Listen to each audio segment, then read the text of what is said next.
A child dies by suicide. An individual is struggling with self-worth because of previous abuse.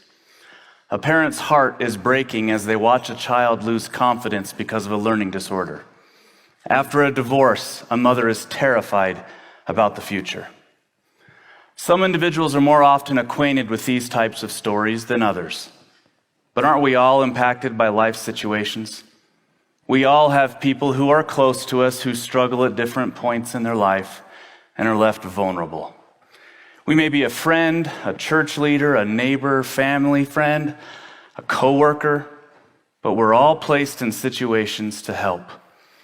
And we often have a desire to help, but are not sure what to do. Most of life's situations are complex. There are not bumper sticker solutions to the complex challenges we experience in mortality. We could say that many of life's challenges are chronic, not acute. However, when someone expresses a vulnerability, a struggle, a challenge, there is a desire to help, and we often offer our best solution. This can come in the form of a resource, advice, or experience when we dealt with something similar. Although I believe strongly in effective resources and good advice, if the timing is wrong or if the advice is stated as a cure-all, it can feel trite or even hurtful. Many, if not most, of the challenges in life are ongoing. There is often not a simple quick fix. Therefore, how can we help? In the Book of Mormon, there is a phrase that has stuck with me. There's an invitation for a group of people to enter into a covenant with God and be baptized. In the explanation of the covenant that is made, it states, willing to mourn with those that mourn. What is the difference between mourning with and mourning for? To me, it seems that there's a built-in understanding that mourning with implies a journey. That we covenant to walk the path alongside, to listen, to show love, compassion, and kindness. To me, this covenant reminds me I don't have to have all the right answers or resources. I can simply be available. When an individual is experiencing tragedy or is working through difficult feelings, behaviors, moods, thoughts, it may be a time to mourn with them as opposed to doing something for them. Helping and serving others with an immediate need should not be diminished, but it is also important to recognize there are times to sit with, listen to, and validate what someone is feeling rather than giving advice or a resource. There are times to recognize it can be most helpful to mourn with someone rather than mourning for them. Even interventions that are helpful and useful can hurt if the timing or tone are off. When someone is sharing a complex personal struggle, we might feel the need to give a solution. Read this, do that, stop with this. The reason this can feel tricky is because the solution might even be accurate and helpful. Yet if the wrong time or the wrong tone, this piece of advice can feel hurtful. Timing matters. If someone is sharing a vulnerability, it can be a healing thing for them to have you actively listen. Genuinely try to connect with them or sincerely try to remember a time you felt a similar emotion in your life. In fact, thanking them that they told you and acknowledging you don't know what to say can be more healing than almost anything else you could do. Think of the most vulnerable moment in your life. Take a moment to do that. Okay, you have it? Think of those emotions you were feeling. Think about expressing that for the very first time to another person, and they hand you a manual and say, look in chapter 3. Chapter 3 might have great advice, but the timing could have been off. So again, timing matters. Tone also matters. If someone is sharing a vulnerability with you, genuinely try to connect with how they are feeling. Human relationships should not be mechanical. When someone opens up about a vulnerability, they're probably aware of the solution, but fear doing it. I have always been very touched by the scripture, Jesus wept. In this story, Mary and Martha are mourning the loss of their brother Lazarus. Mary expresses a sentiment that if Jesus had been there, then this death would not have happened. The moment is touching.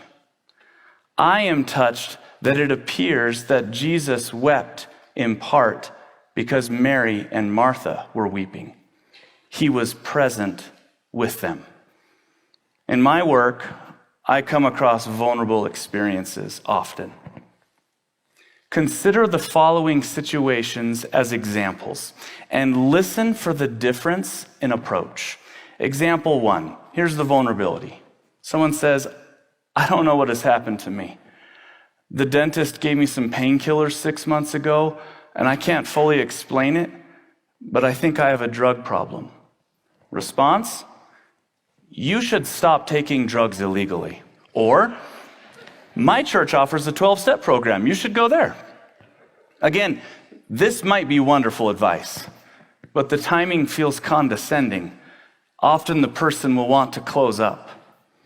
In most instances of which I'm aware, the person knows what he or she needs to do or not do, but is terrified about the situation.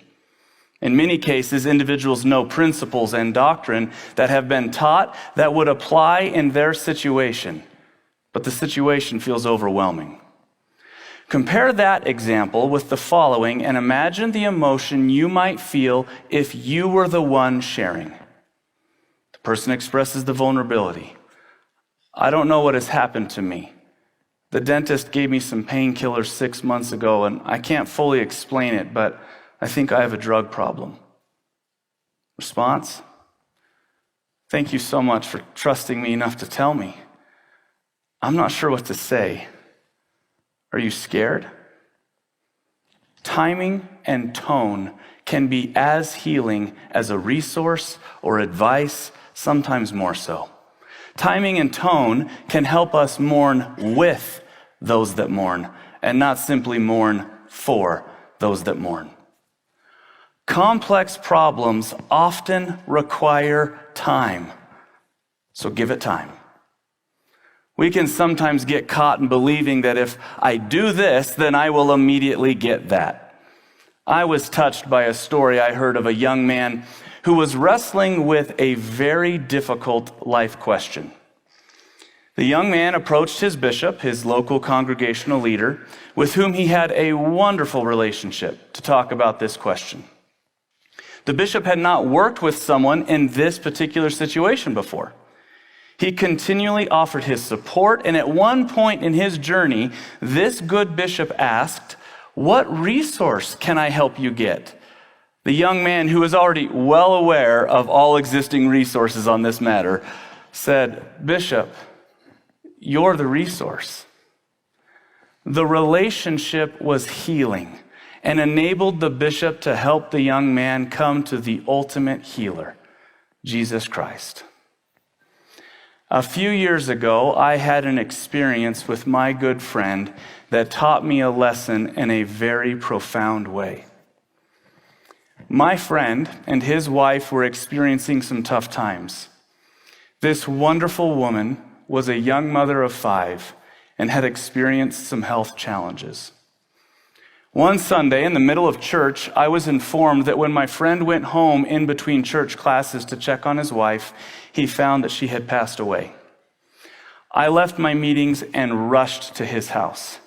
Along the way, I picked up another close neighbor. When we arrived, my friend's children were still at church and had not yet heard the news. It was determined quickly that my friend wanted his children to hear the news from him, and not from a passing comment, as the news was starting to ripple through the ward and neighborhood. Through a series of quick events, I found myself standing alone with my friend between the time of learning of his wife's passing and before his children knew. He asked me a question that has never left me.